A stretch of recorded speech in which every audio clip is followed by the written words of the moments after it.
তারেক রহমান লন্ডনে থেকে ছটফট করছে দেশি বিদেশি ষড়যন্ত্রের কারণে। আজকে সে তার মায়ের পাশে দাঁড়াতে পারছে না, তার মায়ের সেবা যত্ন করতে পারছে না। এর চেয়ে বড় কষ্ট আর পৃথিবীতে কিছু হতে পারে না।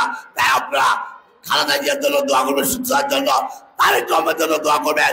উনি যেন দেশি বিদেশি সকল ষড়যন্ত্র মোকাবেলা করে বাংলাদেশে তার মায়ের পাশে এসে তার সেবা যত্ন করতে পারে। আজকে এই দক্ষিণ এলিবাগান পঞ্চায়েত কমিটি আমাদের মা বোনদেরকে নিয়ে আজকে যে দোয়া মিলাদ মাহফিল আয়োজন করছে, তার জন্য নাঙ্গলকোট মহানগর বিএনপির পক্ষ থেকে, দেশনেত্রী খালেদা জিয়ার পক্ষ থেকে, আমার রাজনৈতিক ভারপ্রাপ্ত চেয়ারম্যান জনতা তারেক রহমানের পক্ষ থেকে আমি আপনাদের কৃতজ্ঞতা ধন্যবাদ জানাচ্ছি। সবাইকে ধন্যবাদ।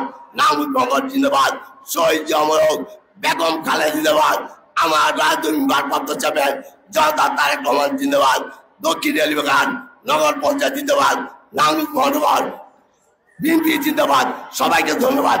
আসসালামু আলাইকুম ওয়া রাহমাতুল্লাহি ওয়া বারাকাতুহু। আমরা